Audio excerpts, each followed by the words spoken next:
Hey everybody, welcome back to Professor Layton versus Phoenix Wright, and this is the very last episode. We're going to power through the finale here and solve the mystery.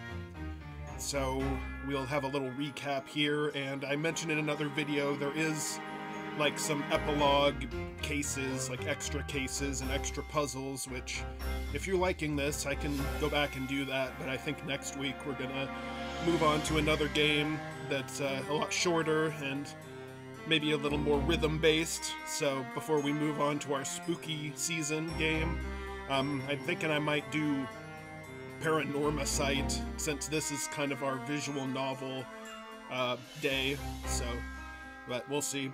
So anyway, let's get started. Turns out we had a surprise witness on our hands, the victim himself, the storyteller. Then again, nothing surprises me anymore. The secret behind Labyrinthia, the legendary fire, witches, and magic, and finally, Bezella. The veil was just about to be lifted off these mysteries once and for all. Okay, everyone, it's high time we end this. Let's give Labyrinthia the fresh start it deserves and solve these mysteries.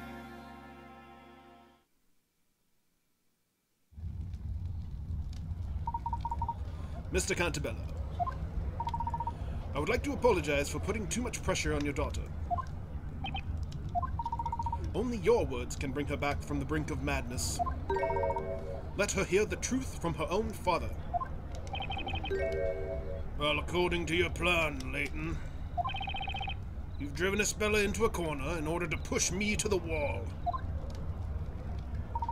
I had no other choice. Isabella, please listen to me. You haven't done anything wrong. You didn't cause that accident. You have suffered so much thinking that you were Bezella. I must take the blame for that. You, Mr. Cantabella? I sacrificed everything to make up for what I've done. But all I managed to do is inflict more pain upon others. Is that not so, Dark Law? Now that you're willing to talk, Mr. Cantabella, would you mind telling us your story? Yours, as well as Isabela's and Miss Darklaw's. Very well. This story, too, began when I was a young lad. When Newton and I were still youths, full of dreams and hope. As you already know, we discovered the underground ruins, and deep within them lay that accursed bell. The Bell of Ruin. At the time, we lacked the knowledge to decipher any of the writings we found there. This bell is magnificent. It's bound to make the most beautiful sound. I have an idea. Why don't we make this bell the symbol for our town? How do you propose to do that? Let's build a bell tower for it. Then we can ring it on special occasions. That's not a bad idea. Then it's settled. When we grow up, let's do it. Okay, just don't forget about it. The two of us chose different paths in life. I studied management in London, while Newton devoted himself to the study of natural sciences. And then you made a fortune following the invention of a new anesthetic. We both got married around that time, and each of us had a daughter. You mean Isabella was born shortly after your company gained funding? That's right. We eventually returned to our hometown and set about realizing our childhood dream. Having built the bell tower in the middle of the town square, we retrieved the bell itself from the underground ruins. We aspired to make it a symbol of prosperity for this unindustrialized town. The bell was to be officially displayed during the annual fire festival. It would be rung in the morning, following the night of celebration. Pardon the interruption, but at the time, were you aware of the meaning behind the bell's name? I didn't get the voice right at all that time. Apologies. Obviously, we were not. Thinking back to my ignorance at the time, a chill now runs down my spine. Newton and I went to the bell tower the day before the festival. The tragedy of the fire festival. Only one more day to go. I've waited a long time for this. That we have. This town will no longer be the same after tomorrow. bell weighed so much that ringing it was not easy. We tackled the problem by constructing a special mechanism which we installed in the belfry. Daddy, I want to hear the bell. Can I make it ring? Daddy, please, let me ring it. Isabella, who was there with us, was utterly enchanted by the bell. She wasn't a bad child, but she was very stubborn and would rarely listen to me when she wanted something. I told her a story to try and convince her to leave the bell alone. Isabella, listen carefully. You mustn't ring this bell. But why? Why can't I, Daddy? You know about Bezella, the witch. Uh-huh. She's an evil fire witch who uses magic to hurt people. If you ring this bell, Bezella will come out and possess you. Possess me? You mean I'll turn into Bezella? That's right, Isabella. When Bezella possesses someone, she uses them to do terrible things. That's why you must never ring this bell, sweetheart. I understand, Daddy. There's a good girl.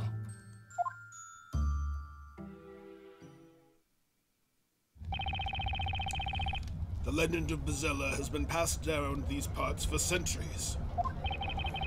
It probably originated from beliefs of the tribes that populated this area in the past. What I told Isabella was just a silly story that I invented for the occasion. It was only meant to stop her from ringing the bell. I could not have imagined that it would have such far-reaching consequences. It's all coming back to me now. I remember that day. On the day of the fire festival, just around the time when the preparations ended and everything was about to begin. I sneaked out of our house. I took Mum's pendant with me. Your mother's pendant? Do you mean this one? Yes, it belonged to my mum. To me mum. We needed to limit access to the bell, so we made 2 keys. We decided to make them into pendants and give each one of them to our respective wives. Both are needed in order to access the belfry. I saw you and Mr. Belduke use them, so I told Eve to meet me at the bell tower. Daddy says Bezella will come out if I ring the bell, but if I do it just a little... I want to try it while the festival is going on. I hope Eve doesn't forget her mum's pendant. So, it's just as I thought. Miss Darklaw, you are Mr. Belduke's daughter. Well done, Inquisitor. I was almost afraid you would fail to make that connection. What in the... This is too much for one day. I definitely backloaded the mysteries here, I agree. Order in the court! Lady Darklaw, you mean to say that you're Sir Belduke's daughter? Yes, my real name is Eve Belduke. I'm the alchemist's daughter. And this is unbelievable! I also sneaked out of my house that evening, snuck, clutching my mother's pendant in my hand. I did just as you asked me to, did I not, Isabella? Isabella, my mum's going to be so angry if she notices I took the pendant. Don't worry so much. I just really want to ring that bell. I want to hear it.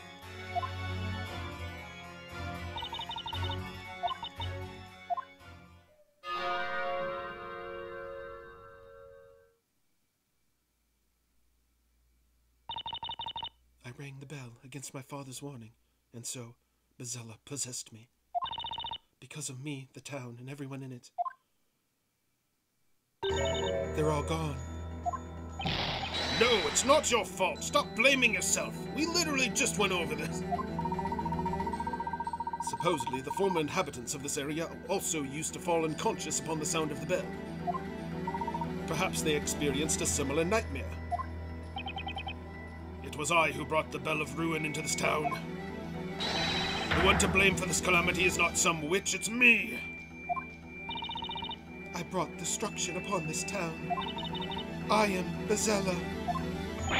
Isabella, you're going to drive your dad crazy if you keep repeating that. Seeing you like this is giving me a strong feeling of déjà vu. Eve, how can you be so evil? Are you happy now? I'm afraid we're in the dark as regards to Miss Darklaw's sense of déjà vu. Only 4 people survived the fire. Only 4. Miss Bella and Eve were in the belfry, and the only 2 residents who did not participate in the festival, Newton and I. And where were you at the time, if you permit my asking? We were investigating those fateful ruins, and that's why we didn't notice anything until it was too late. It was getting near the time which we planned to ring the bell, so we headed towards the town. Then we saw it. The town had been burnt to ashes, air shimmering from the heat. That's too awful for words. That was the wrong voice. We searched for survivors, sick with anxiety. Eventually, we found our daughters in the bell tower.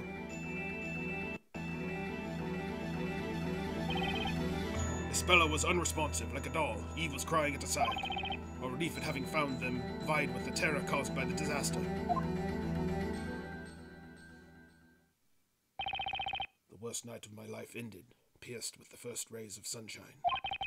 But then, it seemed Bella was already lost to us. We had lost her to Bezella. She wouldn't speak, eat, or even leave her room. She thought she was Bezella and that she had destroyed the town. I couldn't get that out of her head. What she saw from the bell tower must have been so terrifying. But it wasn't shock from what she had seen. My own words had put her in that state. Had I only not told her that stupid story. We had been grasping at straws, trying to find a way to save Bella's mind. But whatever we did, her eyes would remain impassive and empty. In the end, I came upon a certain idea that offered us a glimpse of hope. What was it? The suspense. It's too much for my aging heart! I believe I may know what it was. It was the only way to get through to little Bella. Inquisition, what are you talking about? What was Mr. Cantabella's idea for saving his daughter from insanity?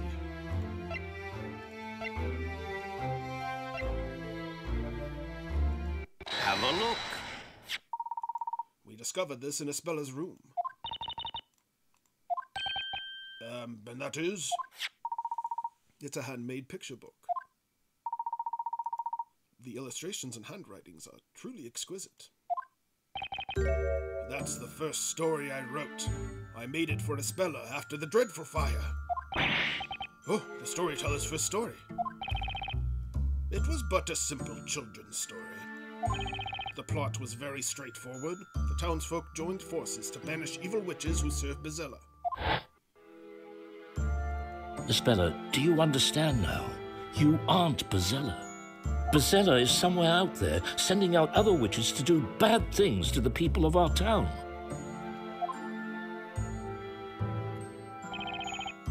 Witches, magic, the town perishing in flames. Bella was mentally broken, and I couldn't get through to her any other way. I talked to her as if magic and witches were real, avoiding any mention of the fire. Daddy. Are witches real? Bella spoke to me for the first time in so many days. I was beyond myself with joy and replied without thinking. Oh, yes, they are. They're hiding in the town, among the people. But it's just a fairy tale. I was desperate. I feared she would close herself off to me again. Now in hindsight, I see what an utter fool I was. I made an irreversible mistake yet again. No, it's not. Everything your daddy writes comes true. The bad witches will get their comeuppance. I will write a story about it. And so I wrote another story for my daughter. A story about mischievous witches getting caught. This time I had the story acted out in front of Bella. You had it acted out? Back then, I wasn't the only one tormenting myself over the mental state of my daughter. Newton was going through hell too. His own daughter had been badly scarred by the event. Isn't that right, Eve? My father and I repaired the building. I had survived the fire, and that had survived the fire and continued to live in the town. Isabella wasn't able to leave her room. You couldn't leave her behind when she needed all the help she could get. Mr. Cantabella showed us this book one day. Then, he made an unusual request of us. I'd like to make this story real. Would you be willing to help me do so? To our surprise, he was entirely serious. Seeing that, we gladly offered our help.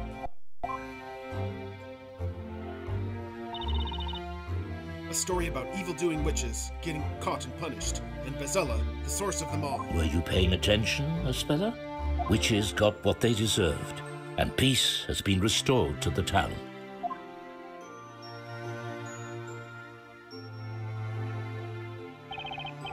Isabella smiled at the end, then she whispered to herself. It wasn't me. When I saw her smile, I felt as if something broke inside of me. I couldn't afford to let her be sad again. Maybe if Bezella were to exist in this town, Isabella would stop thinking she herself harbored the Great Witch. I continued writing stories about witches, and even I would act them out for Isabella.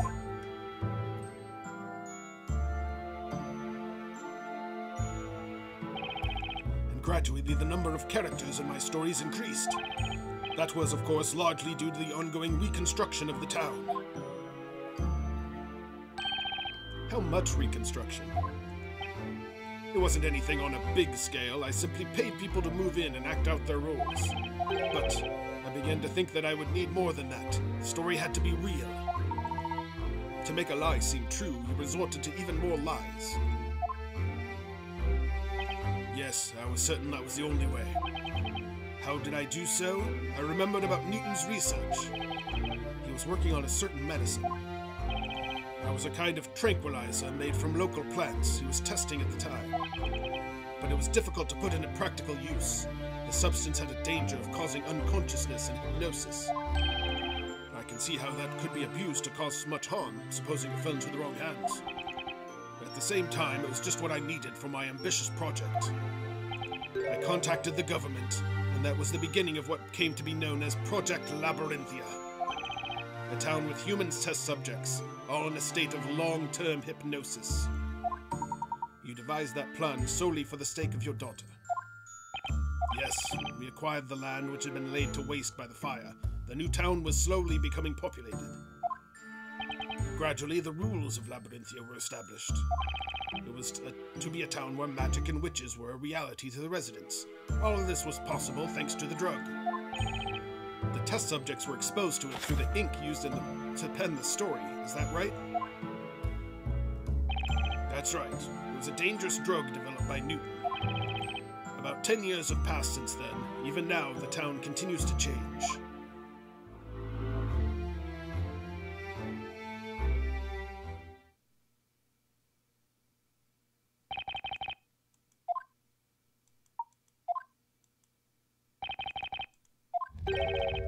Project Labyrinthia.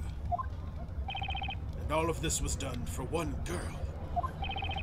Isabella was only able to be herself when she lived within my story. Oh, the irony of it. Only within a world in which Bezella was real could Isabella's tragic memories be sealed. All this while Eve was assisting me.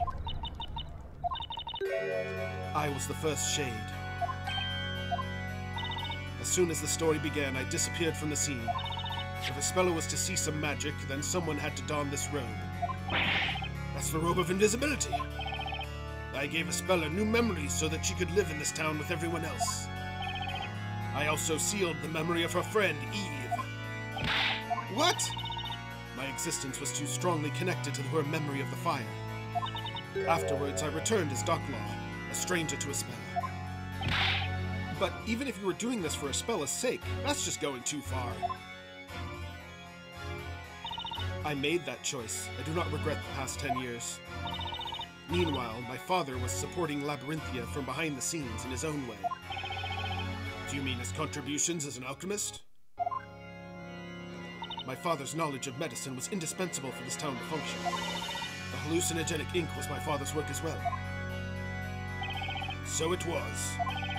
Newton and Eve sacrificed more than anyone else for the sake of Spella and this town. I will be forever indebted to them. We wanted to save Spella, just like you. But then, there's still something I don't understand. Why were you trying to destroy this fake world? By the end, you chose to betray Spella and Mr. Cantabella. Oh, but I've told you already, have I not? It was your revenge against Mr. Cantabella for choosing to end the story, correct? I wonder whether that was the true reason. Professor? Would Miss Belduke really betray them merely because she did not want the story to end? I dare say there was another, considerably more important reason. She had another reason? No need to frown in dismay, Mr. Wright. Please leave this to me. Well then, let's hear what the Inquisition has to say. What other reason led the witness to betray Mr. Cantabella? Have a look. This letter was Miss Belduke's real motive. What is this? I think I've seen it before. That's the letter written by Mr. Belduke for Mr. Cantabella. It's also Mr. Belduke's suicide note. My dear friend, I hope you can forgive me for leaving this world of my own free will. What I have done cannot be forgiven, and I can never escape from it. Something was tormenting Mr. Belduke. It became too much for him to bear, and it drove him to suicide. These past 10 years, I thought Father was glad to be helping Cantabella. But little did I know, he was suffering terrible anguish all that time. Cantabella twisted the lives of so many people for the sake of his daughter. Was the story naught but a glorified lie, stripping so many of what little happiness they had? All those years, Father was racked by a crushing sense of guilt. His agony culminated in the incident of 3 months ago. Mr. Belduke's death.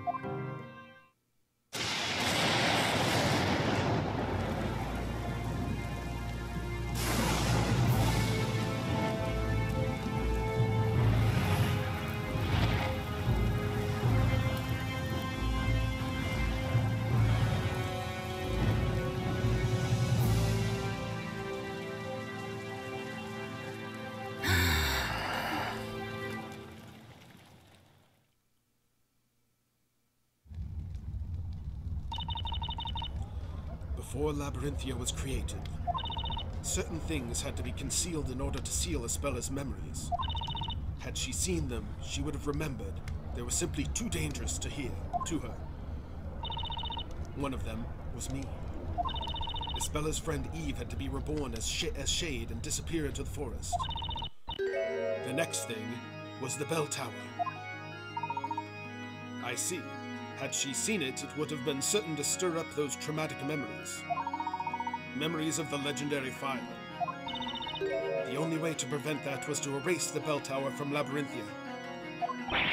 But how could you do that? Using the same method as with this robe.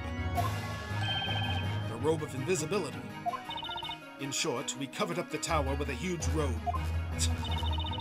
Although it wasn't as easy as it sounds. In other words, the bell tower had been there all this time.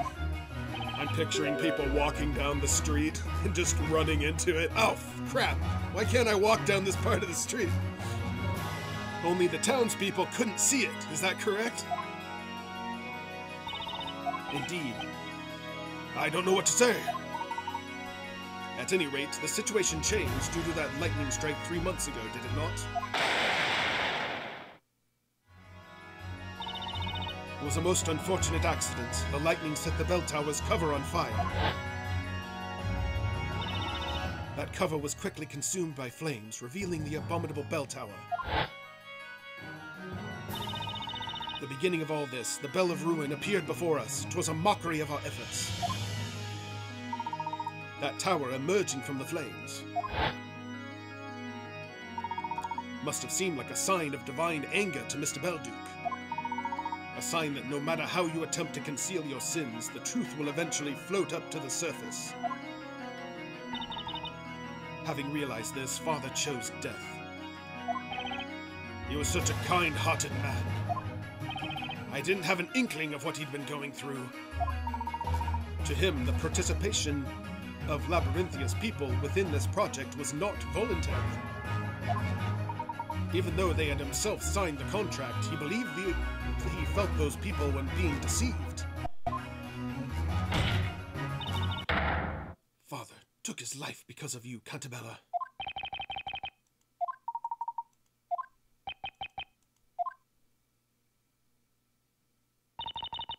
Now you know why I did what I did. I lost my father 3 months ago. That day my revenge began. Your revenge? The first step of my plan was to rewrite the story. What did you say? As president of Labyrinthia Incorporated, you had to spend most of your time in London. Over the past few years, you were coming to Labyrinthia only for the parades. So naturally, I knew you would never notice if the story was slightly changed. That explains it. I couldn't help but thinking that there was something strange going on. Mr. Cantabella is Espella's father after all. He wouldn't have made Espella a witch in his story. Espella was a witch? When did that happen? How could you have known after all? Let me fill you in on the details. Espella has already been tried once within the witch's court. Impossible! Why? How could you? You knew the risk that would carry. Look at you. What a fine author of that grand story you are. You left all the work in Labyrinthia to me. Meanwhile, you are making millions for yourself in London. What a pathetic excuse for a father. You didn't even notice that your precious little Espella was in such danger. Brr. Miss Belduke, why did you do that to Espella? Do you even need to ask? I did it to unlock her memories.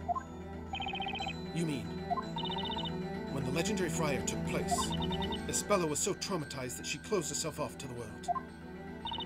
We were just little girls then. That tragic accident was too much for us to handle.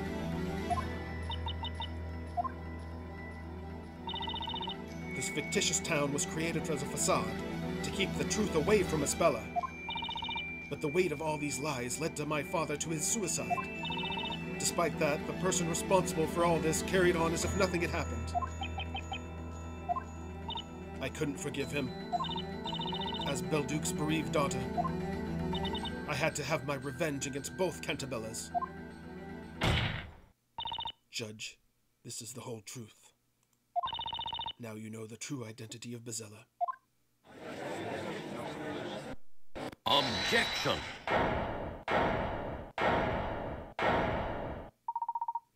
You say this is the whole truth, but is that really the case? Professor, what are you going on about now? We have been provided with a clear picture of what happened to Espella so long ago.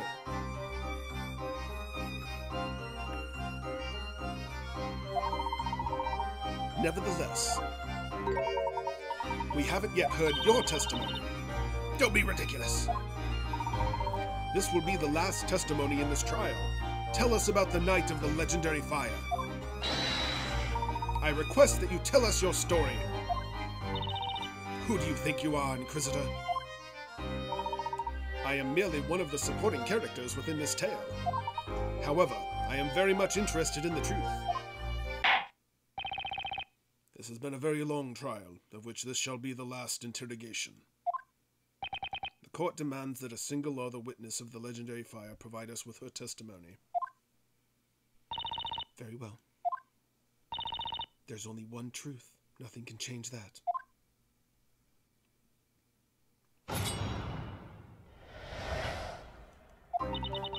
Espella wanted to ring the bell no matter what, so he went up to the belfry. festival celebrations had already started. The mechanism for ringing the bell was at a height even we could reach. The next thing I remember is coming to and running to Espella's side. She was shaking until she finally opened her eyes. The next moment, we saw the nightmarish view. All strength abandoned us and we didn't know what to do. That was when we were found by my father and Mr. Cantabella. The bell could only be rung with a special mechanism. That's right, it was made in such a way that even a child could use it. It was probably constructed by my father. I suppose he wanted to make it possible for anyone to ring the bell. In light of the events that followed, that was clearly a very foolish decision. The mechanism for ringing the bell. I noticed something like that on a pillar when we went to the belfry earlier. I'd better make a note of it in the court record.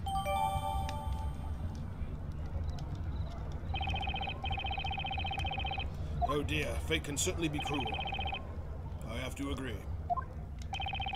If only we had not discovered those ruins and brought that bell to our town. Or if we could have deciphered those ancient writings a little earlier. Moreover, if only the groundwater in this area didn't cause that strange condition. Look, I mean, there's a lot of ways this could have went differently. Unfortunately, Mr. Cantabella, the tragedy occurred. All that remains for us to do is to seek out the truth. Not for the sake of vengeance, but for the sake of the future. Mr. Wright. Yes? You have been fighting fiercely to uncover the truth. This is the final interrogation. I trust you know what to do. Leave it to me. To be honest, I have no idea what lies ahead. But whatever it is, there's no question we need to get to the bottom of it. There's got to be a light at the end of this tunnel.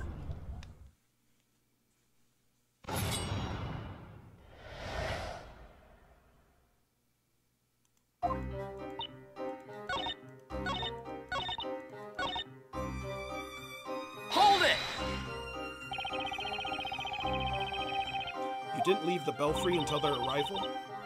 Of course not. We were paralyzed with fear.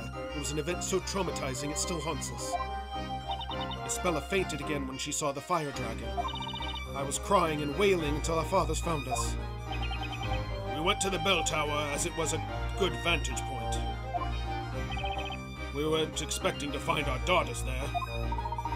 Of course, neither suspected at that point that the disaster had been caused by the Bell of Ruin. Eve was in tears, sobbing violently. As for Espella, she was in a daze. Her face frozen in an expression of disbelief. She didn't know what was happening around her. I cannot say this with certainty as my memories are a little vague. But I think I was trying to protect her. Hang on! Mr. Cantabella. I remember that very well, as if it happened yesterday. Cantabella? Would you mind telling us what you saw?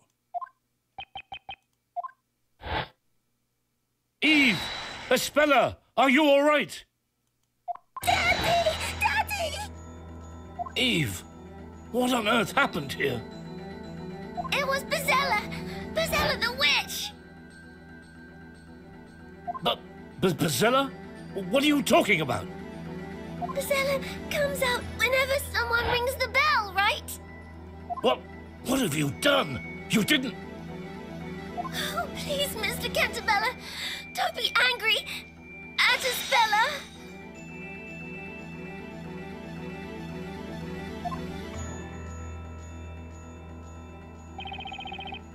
Eve said it with the most serious look on her face. Please, Mr. Cantabella, don't be angry at her. When she said that, I grasped the situation. I realized what transpired at the belfry. And I thought to myself, I must protect these children. Eve. I'm so sorry, Eve. Espella. Espella, sweetie. Dad, please forgive me. You've done all this for me. Espella, you're with us again. All this for me. Well, well. At last, it would appear we are one step away from the truth. Professor, you seem to already know what the truth is. Do I? That remains to be seen. Continue the interrogation and we shall all know soon enough. Very well. The court agrees with Inquisitor Layton. Witness, continue to testimony. As you wish.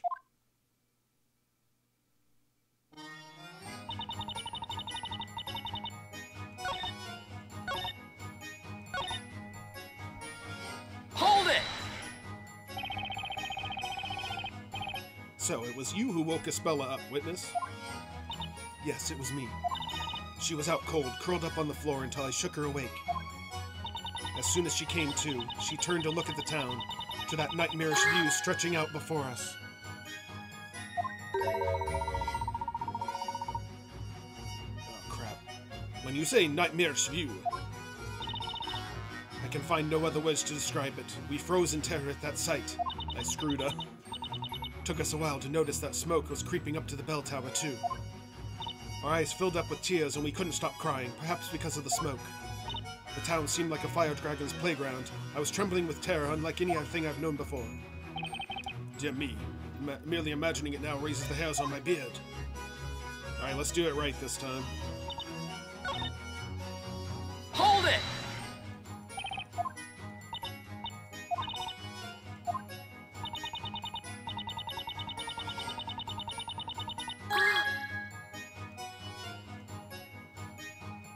There, oh, no. There we go. Hang on! Excuse me, Espella.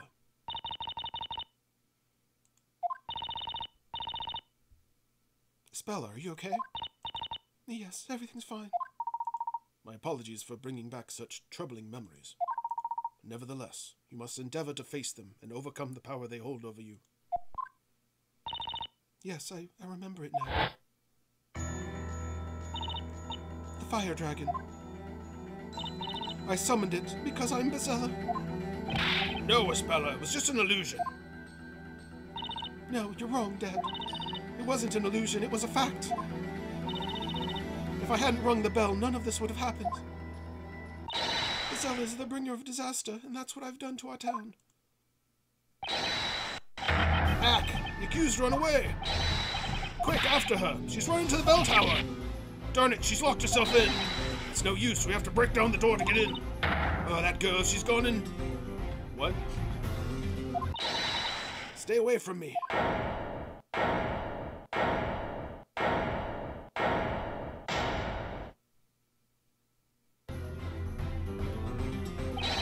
Espella!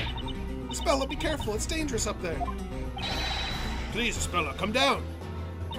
I'm sorry, everyone. I have no right to be here anymore. Nick, Espella's gonna do something crazy. I can see that, but what the heck can I do? Espella, please, do not make any hasty decisions. Mr. Layton. The truth is close now. Be brave for a little while longer.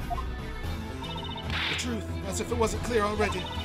If I hadn't rung that bell, everything would have been fine. Objection! You may be mistaken. You still don't know the whole story. Huh? Isn't that so, Mr. Wright? I had the same feeling when I was listening to Eve's testimony. I felt something was not right. Really, I thought that was pretty much it. The pieces of the puzzle don't yet fit are themselves the hints to the solution. No way. You mean Espella didn't ring the bell? What? Nonsense! Of course she did. As it stands, it's hard to say for sure that she didn't ring the bell. However, we've got evidence that will clear any doubts. Show us this so-called evidence you claim to have then. What do you think proves that Espella didn't ring the bell? Take that! Espella, can you hear me? Yes. Where you're standing now is the same spot from where you saw the fire dragon. Yes, that's right. This fretwork here is the same as what I saw that day. When I look at it now, it seems so small, even adorable. defense. What does this have to do with anything? As you will no doubt recall, Mr. Cantabella told us what people who drink the groundwater here suffer from a condition. A condition where they fall unconscious the moment they hear the sound of pure silver.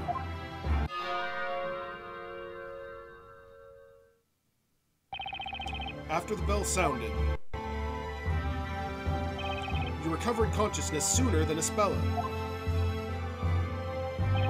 You ran to her side and shook her awake.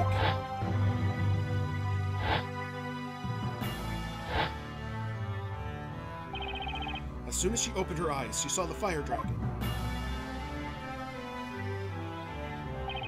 In other words, if it was Espella who rang the bell, that would mean the device for ringing the bell must be very close to the fretwork of the dragon.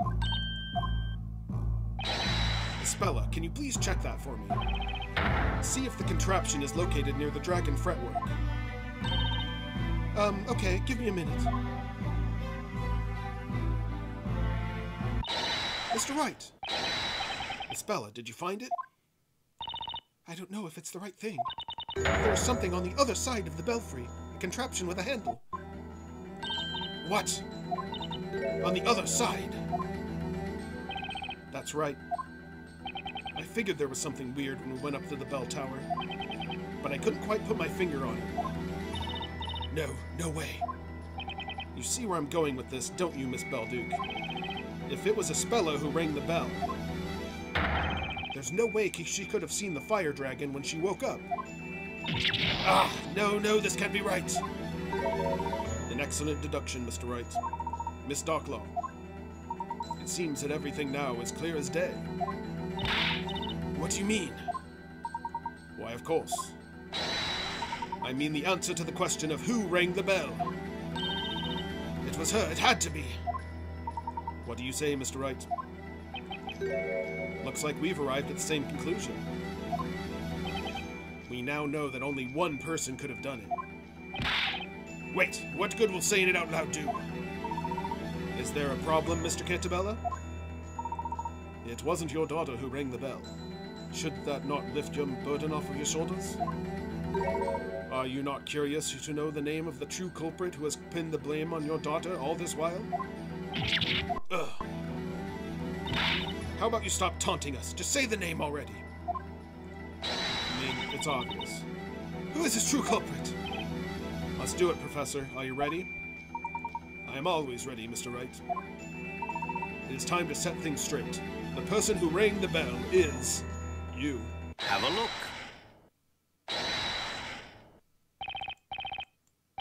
It's you, Eve Belduke.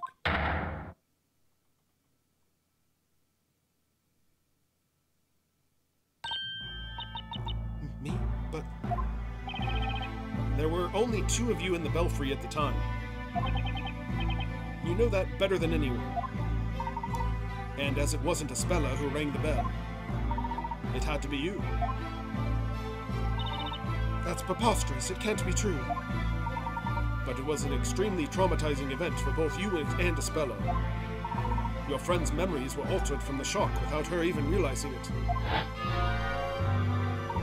She believes she was a witch who rang the bell and summoned a dragon, which incinerated the town. However, Miss Belduke, Espella wasn't the only one whose memories were warped by the horrors you two witnessed.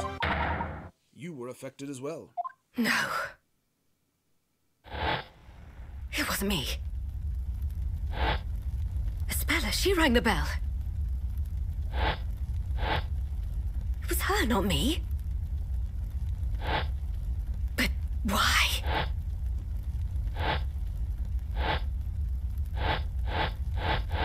What are these flashbacks? I've never had these before.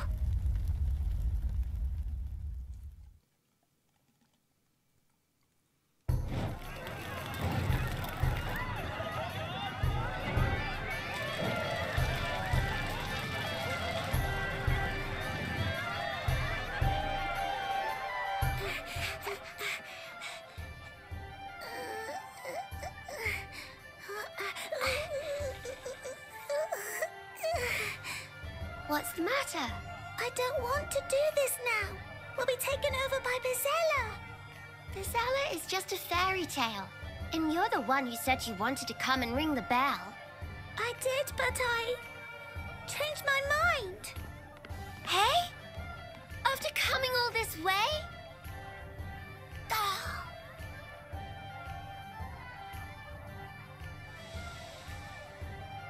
Hmm?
Some elaborate fretwork.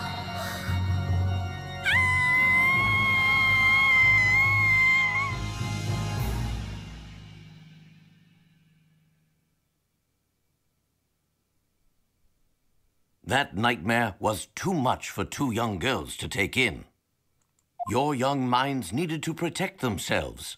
That's why you subconsciously repressed those memories. Then, if that's true, for the past 10 years, I've been pinning the blame for what I've done on Espella. It can't be. It can't be true. It's impossible! Ah! Darkloss just disappeared! She's donned the invisibility robe. High Inquisitor Darkloss, she's run away. But did you hear that? It was her that once destroyed the town. Our lives have already been messed up so much, we don't need this now. She's got to pay for what she did. Capture her. Oh, Nick! Look at the bell tower! Espella's gone! No! She's on the roof! I beg you, don't blame Eve. It really doesn't matter anymore who rang the accursed bell. This town was all created for me. It's my fault you've all been used and suffered so much. Espella, what are you saying? Please, come down right now! It's all for you, Bezella. And she jumps. You haven't done anything wrong. It was all my fault. Dad, I know that you did this for me. You've been so kind to me. And what did I do? I selfishly ran away from home. Espella? I will finish your story for you. The evil witch will be gone forever, and everyone will live happily ever after. Dad, thank you for everything you've done for me.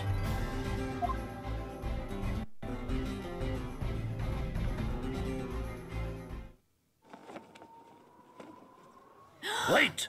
Don't do it, Espella!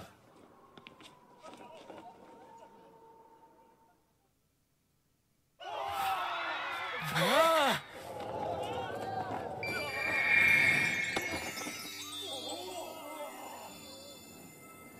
Figured Eve would catch her.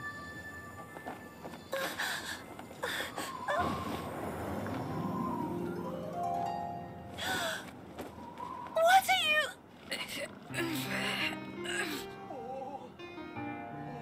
Isn't that... Darklaw? But why, Eve? Why would you? I finally remembered everything I've done. You're not the only one who remembered.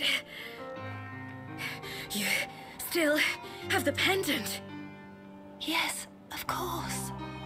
That's because somehow I always knew it was important to me. Isabella. You kept your pendant as well, didn't you, Eve? For some reason, I just couldn't let it go. Espella! Miss Darklaw! Quick! They'll fall if we don't do something! Let's go. We have to save them. No, you won't make it there in time. Why? The wooden handrail Eve's holding onto is rotted through. We need some sort of magic to save them. No way! Magic, you say? Got an idea, Professor? If a bit of magic is all that's needed to save these two young ladies, then perhaps that is something I can arrange. What? You can?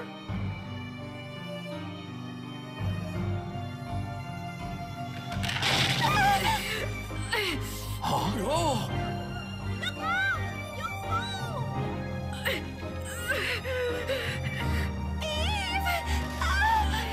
You have to let go! Otherwise you'll fall too!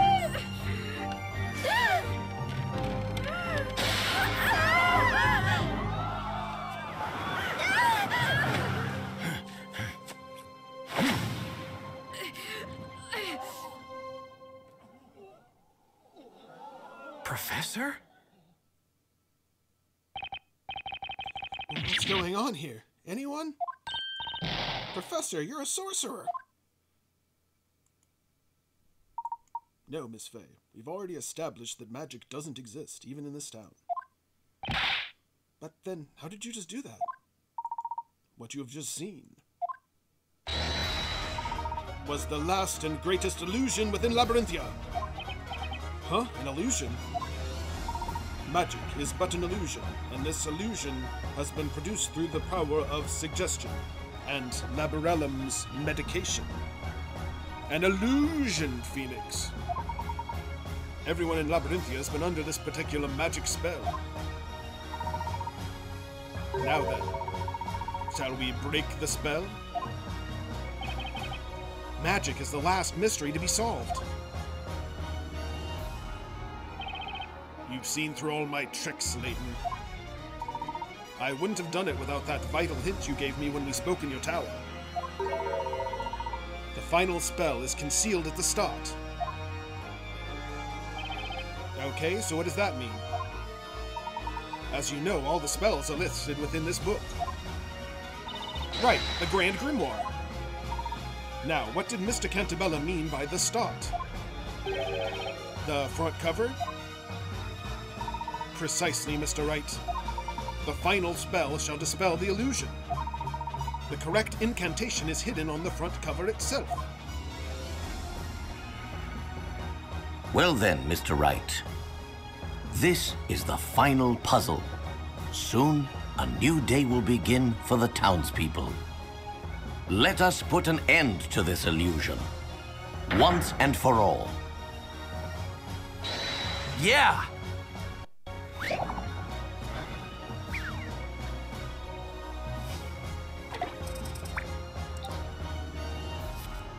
Alright, it all comes down to this. Hidden on the cover of the Grand Grimoire are the characters that spell out the true magical incantation. Select the characters on the touchscreen and slide them over the counterparts on the tome's cover to make them vanish. The grand finale approaches. Remove the extra magical characters from the cover to reveal the hidden incantation.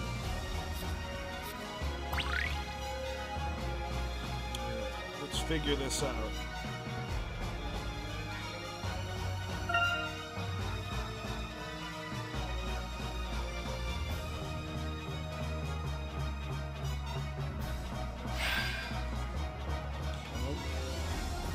Alright, I kinda get it now.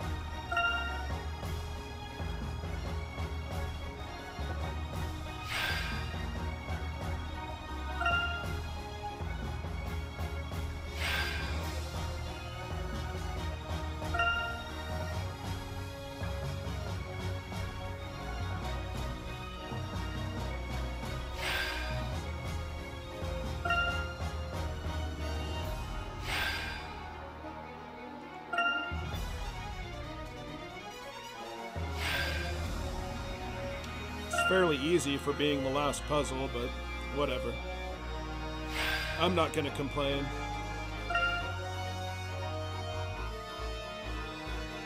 Where's the dot? Should be pretty easy to find, right?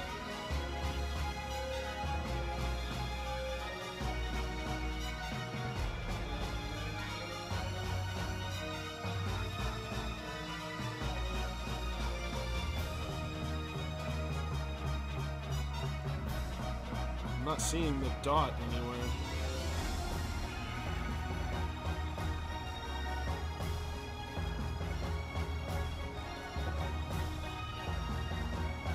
Let's go back.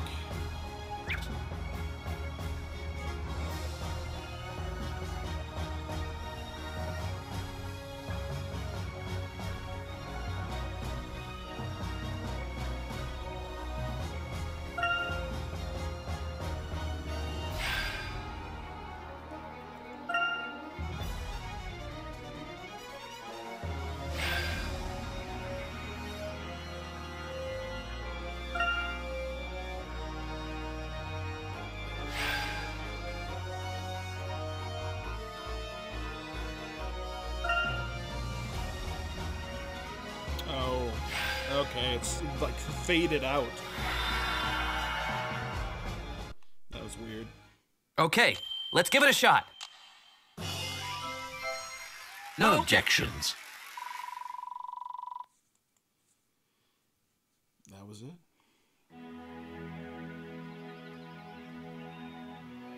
The sun is rising, and when it does, its light will reveal the truth behind Labyrinthia's mysteries. Now, Professor? Yes. Shall we, Mr. Wright?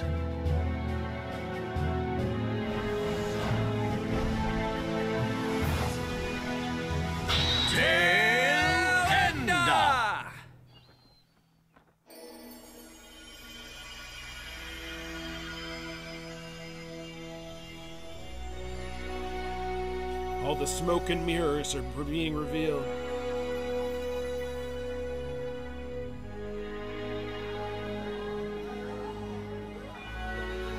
Be a pretty crazy theme park, that's for sure. So this is the real magic behind Labyrinthia. Excellent work, my boy. Huh? Hey, it's Luke!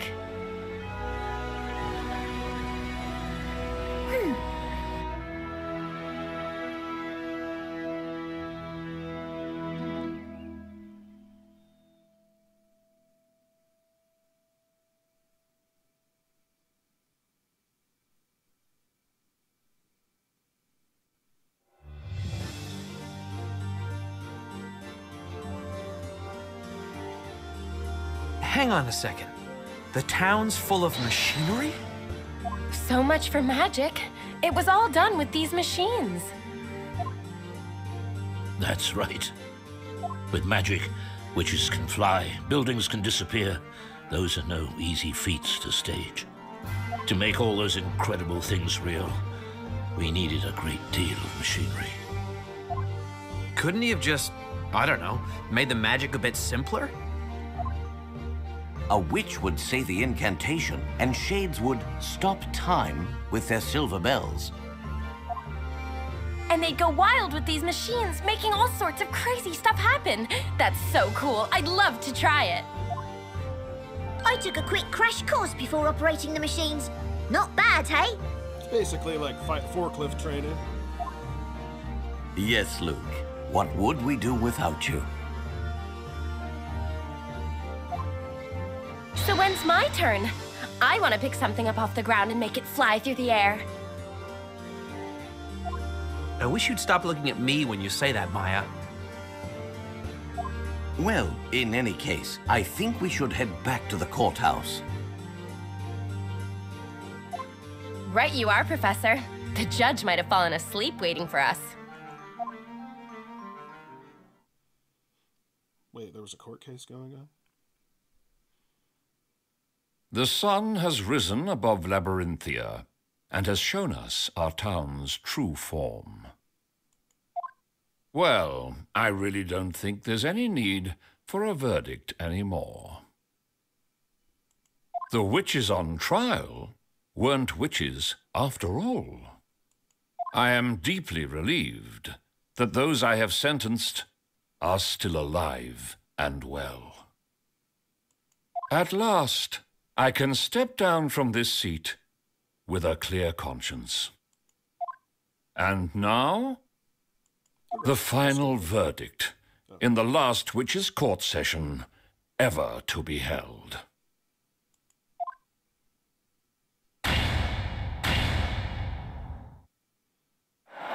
I'm not even sure what the trial was about, but whoever was on trial, it's over now. You can go home.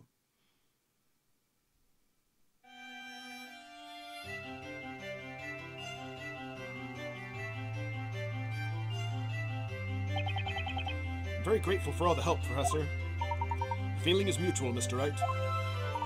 A gentleman always fights for the truth. I could not have done otherwise. I'd like to congratulate the two of you. You both did splendidly in the court. Oh, it's the judge. You brought to light the truth about this town. Although I still find it astonishing that we could not see all of this. I cannot even begin to imagine how it was achieved. You were all given a very simple instruction when you were hypnotized. You cannot see pure black. That was sufficient. Oh, now I see. These strange contraptions are all made from some sort of black metal. Wait just a second. There are plenty of black objects all over Labyrinthia, aren't there? Yeah, that's right. My hair's charcoal black, too. Ah, but it's not pure black. What? We often perceive the color black as in fact far from being pure black. Our brains interpret reflections of light as colors. Objects which reflect even the smallest amount of light are not pure black. Pure black is only encountered within nature as darkness. Darkness, sir? The machines used in Labyrinthia are coated with a special material developed by Labyrellum Incorporated. It absorbs light without reflecting any. It is the only material that can be said to be pure black. Oh, I bet this invisibility robe is also made of the same material, right? That is correct. And of course, the bell tower was concealed using the very same material as well. When you think about it, this town abounds in all things invisible. Huh? Miss Darklaw, or shall I say Miss Belduke? Yes? For 10 long years, your memories had been suppressed. The truth about what occurred in the belfry was invisible to me, you mean? Mr. Cantabella and your father knew it all along. They knew who actually rang the bell. What? Did they really? Is that true, Cantabella? As we have demonstrated, it's easy to deduce the situation from the belfry. But if he knew all along, why didn't he say something? It was, of course, for your own good. Don't be angry at her!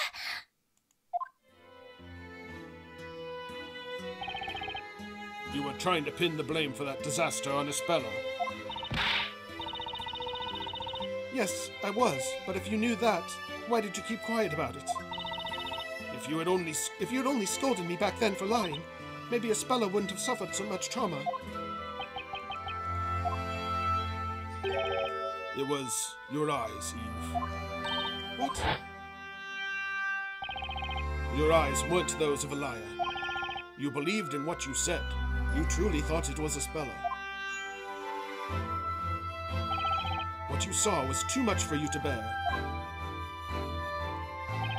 Your mind blocked out the real memory of what happened in order to maintain your own sanity. Had I called you a liar then, you would probably have suffered a mental breakdown. Oh! Mr. Cantabella and your father created this town. You were mistaken in thinking it was purely for Espella's sake. But it was also for you, Miss Belduke. Oh. Remember what your father wrote in his suicide note. I have only 2 concerns. The first is my daughter.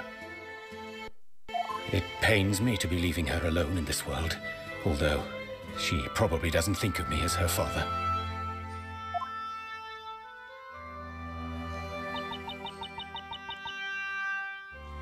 I had an argument with my father once. He was always thinking only about the town and paid no attention to me. So you moved out and broke off contact with him.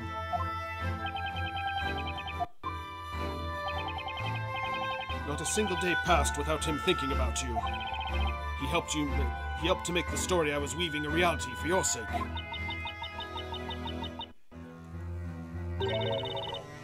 I've been so ignorant.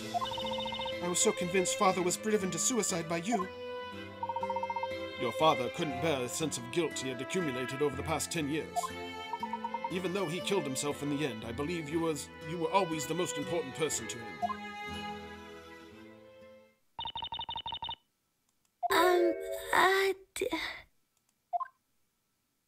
Eve? Espella!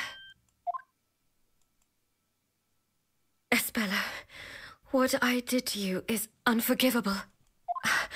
I rewrote your story, putting you through all this.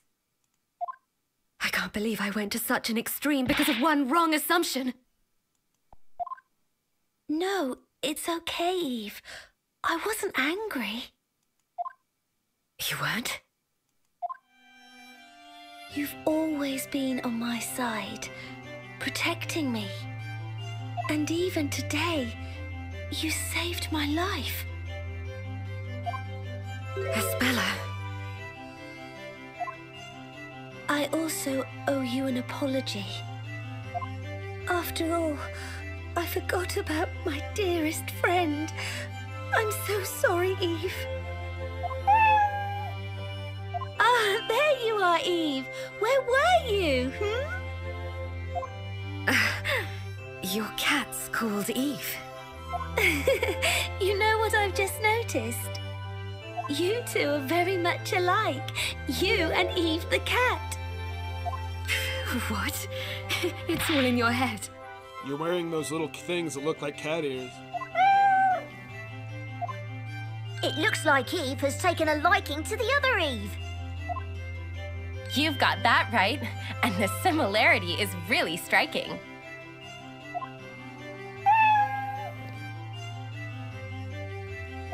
Oh dear.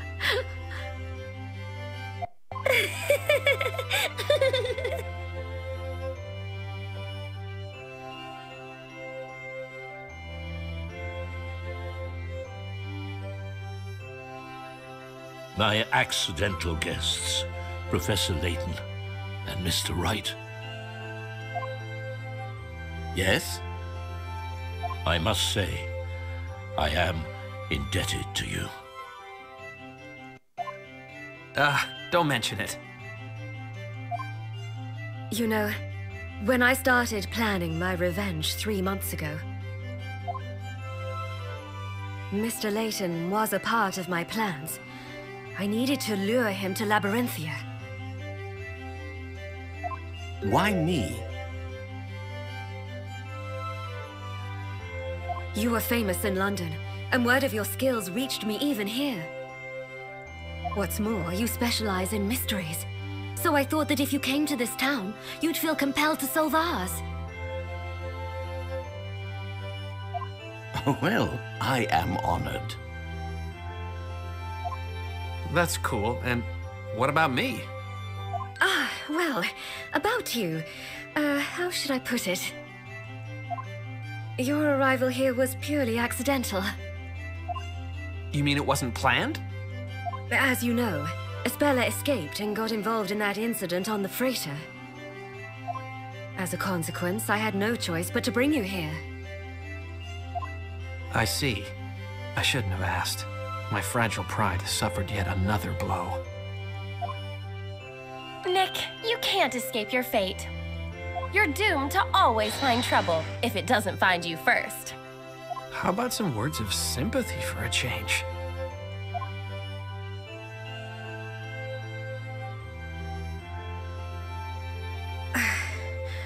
I am terribly sorry. The only thing on my mind the last 3 months was revenge. Whatever your intentions were, the last witch trial has ended in the best possible way for this town. You were correct in your judgment. You always are. You were too kind to me. I thank you from the bottom of my heart, Eve, for opening my eyes. Sorry to break up this little happy ending, but I've sort of got an important question. Why were you going to end the story? Only Newton knew the real reason. I am suffering from an incurable illness. What? A way to be a downer. Dad, you're ill. Is it serious? It is a rare disease with no known cure. Why didn't you tell me? Had I known... I wanted this to be my secret. I suppose that was a bad decision on my part. I thought I'd finish the story before I died and lay the foundations for a new world. Honestly, I was desperate. I didn't much care about Labyrinthia anymore. Dad, why did it have to happen to you? Especially now that we're finally back together. Cheer up, Espella. How can I? Labrellum's new drug development center contacted me a short while ago. They have succeeded in creating a new medicine, thanks to Belduke's research. It's a top-secret wonder drug for my illness. A wonder drug? Newton had been working on finding a cure for my illness until the very end. It would seem that the cure was his final gift to me. Well, that's good news. My father. Newton was the truest friend I ever had. Kind of buried the lead. I'm going to undergo surgery. Do not fear. I shall return. So stop making that sad face, Espella. Well, you could have told us about the cure first, and then the disease. Dad, will everything be back to how it once was? Of course it will. And Eve, will you still be my friend?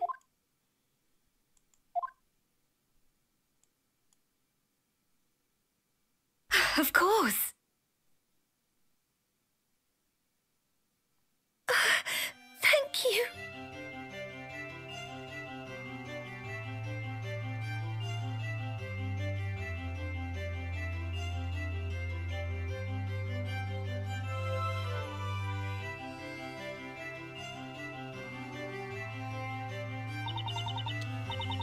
I'm going to drop by Miss Claire's bakery. I've got so much to tell her. Do you mind if I go, Dad? It won't take long. Of course not. Please do. Looks like Eve wants to come too. What? Oh, you meant the cat. Espella, mind if we tag along? Not at all. You're welcome to come. Awesome. Maybe we'll get some tasty baked bread out of this. I thought we were going there for a different reason. Well, anyway, I'll be off then, Professor. Pass on my regards to Mrs. Eclair, Luke. End. End.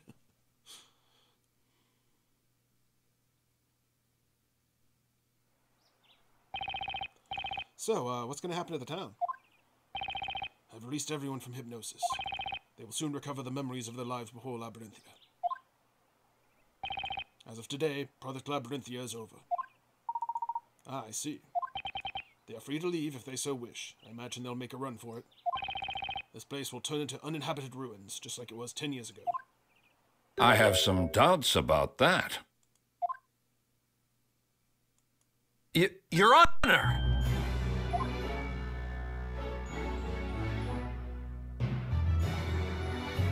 I now understand that this town is an artificial creation of yours. I'm a little slow. Nonetheless, to us labyrinthians, the past 10 years were real. No one can yet tell how this town will change. However, it is possible that some people will want to stay. Who knows? Perhaps you will find yourself creating a new town along with them. A new town, you say?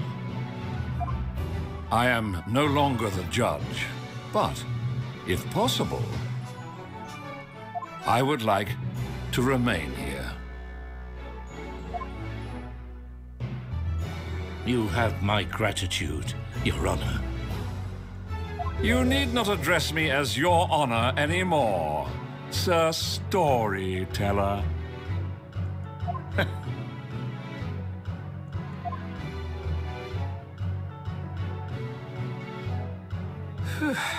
And so, the last witch trial has drawn to a close.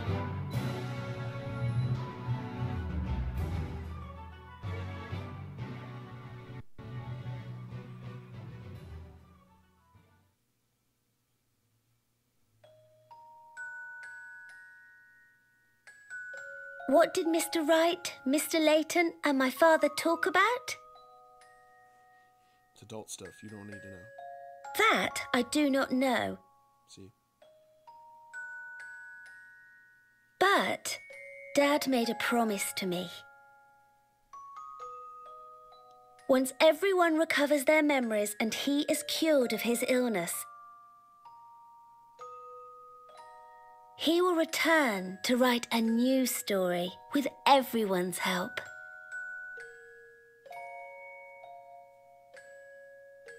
This time,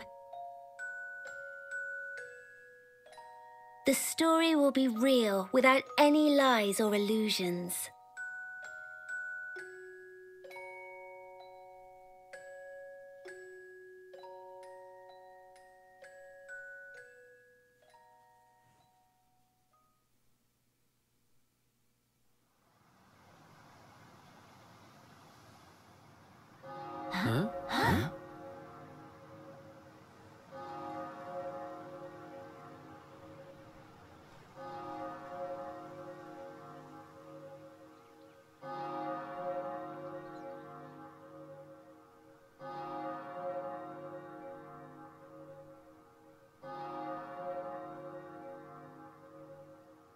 What a beautiful sound. Almost as if it's ringing in a new beginning for the town.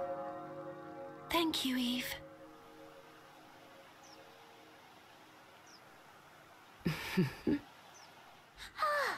Okay then. Whenever you are ready, Mr. Barnum. Thank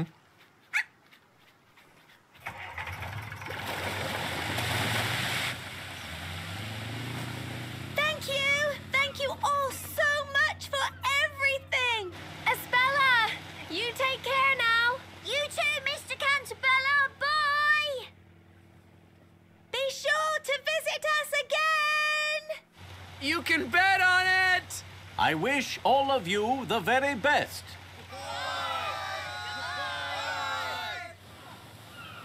Mr. Wright, I knew I could count on you to stand your ground and fight me to the very end.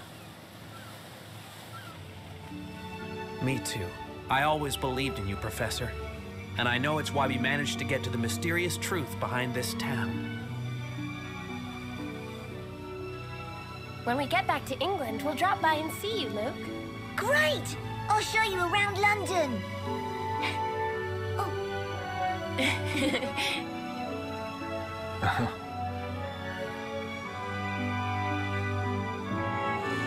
And finally, it's over.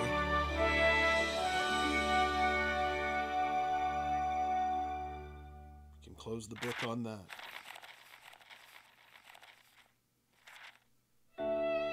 Well, I feel accomplished.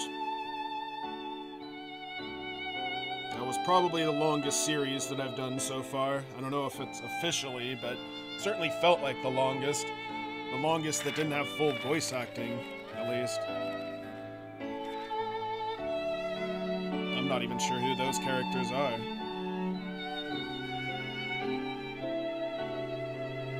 I did play the first 3 Phoenix Wright games, but not any of the later ones. Well, besides the newest one on Switch. The old guy in the background. Got some good characters in this game. I don't regret playing it. It's just like a Phoenix Wright game. It gets a little, oh god, when is it gonna end at times?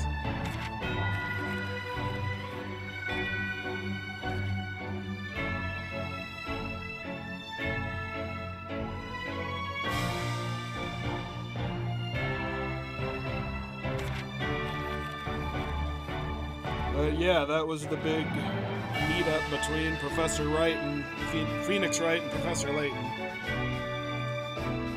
I'm tired. I'm gonna go take a nap.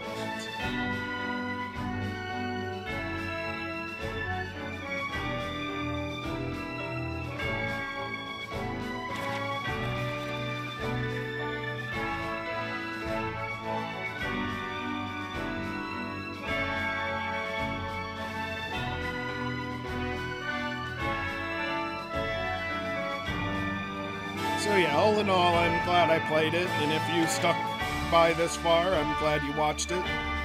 Hope my voice acting was passable enough. I'm definitely not a professional or anything, but I'm open to offers. Obviously, I'm willing to sit here and do the job till it's done.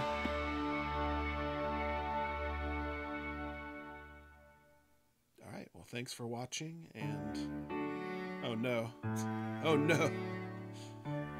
You know, Professor, I feel like I've just finished reading a really long story. Indeed, Luke. I know what you mean. It certainly was an enthralling adventure. I wonder how Espella and the others back in Labyrinthia are getting on. I'd love to go back and see them. Although, I'd rather not have to be sucked into a book to get there. Perhaps we should ask Carmine to come along with us.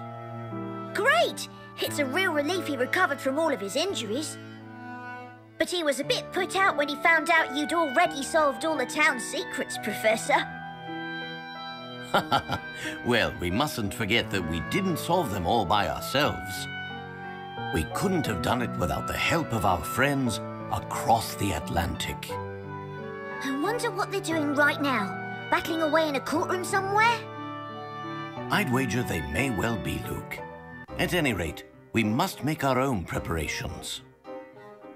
There's a brand new case that requires our attention, and that means a brand new set of puzzles to be solved, my boy.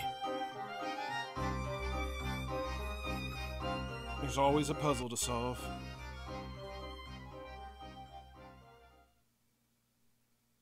Hold it! What's the matter, Wright? Has the cat got your tongue? Or are you still in a holiday kind of mood? Perhaps your mind is as clouded as the English sky. Any hints, Maya? Not really. If only the professor were here. I think at this point you've got to use that patented spell of yours, Nick. Patented spell? Hello, Earth to Nick. Just when we think it's all over, you always use it to turn the tables. Ah, got it. I just have to close my eyes and say the magic word. Luckily, I don't need a witch's scepter for this one. Save the chit-chat for later, right? I've almost missed that utterly annoying spell of yours. Fine, let's hear it then. Just take a deep breath and give it all you've got. Well, here goes. Objection! They had to give us one more. Oh, well. More credits. They had to pull a Marvel movie and give us a mid-credit scene, I suppose. So yeah, I'm glad I played it. I think something to experience. I'm a big Phoenix Wright fan.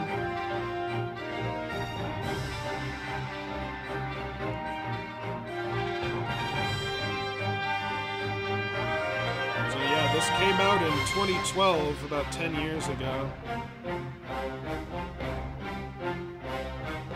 I guess that was in Japan, 2014 in America.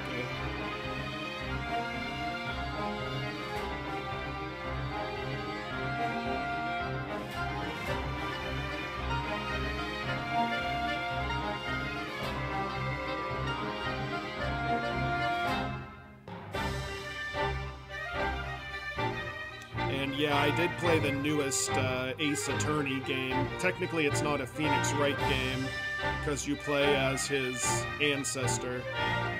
But it is a lot of fun. It's like this. It's really long, but it is rewarding in the end. The story is not quite as ridiculous as this one, but it is fairly ridiculous. It does feature a character named Herlock Sholmes, so...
I was kind of expecting more cutscenes, but I guess traditionally they haven't really been that heavy on cutscenes in the past.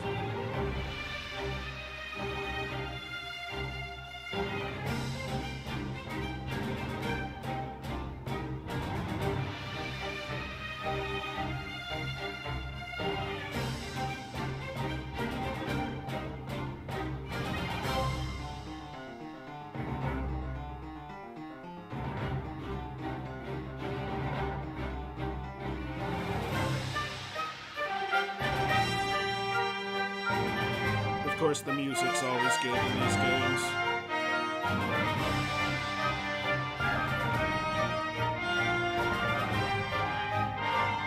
Kinda gotta have good music if you're not gonna have full voiceovers.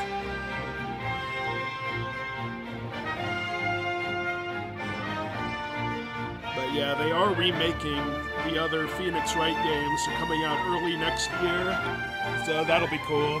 The ones that I haven't played.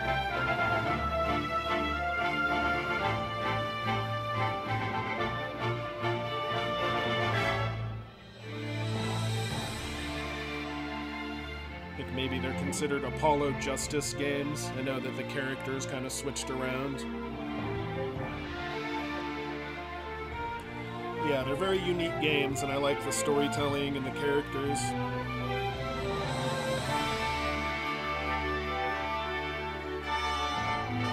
So I'm glad I was able to buckle down and get through one for the channel.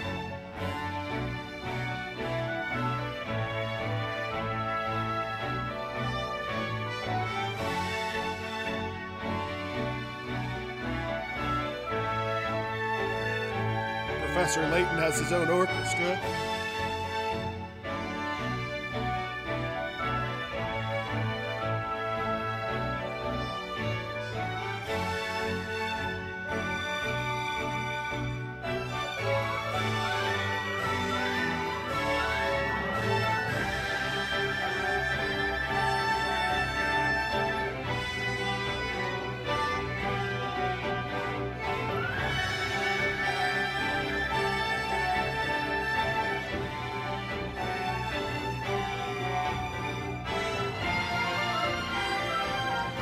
Big thanks to Level 5 and Capcom for making this.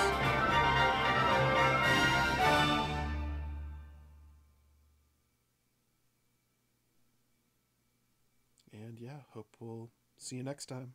Have a good one. Later.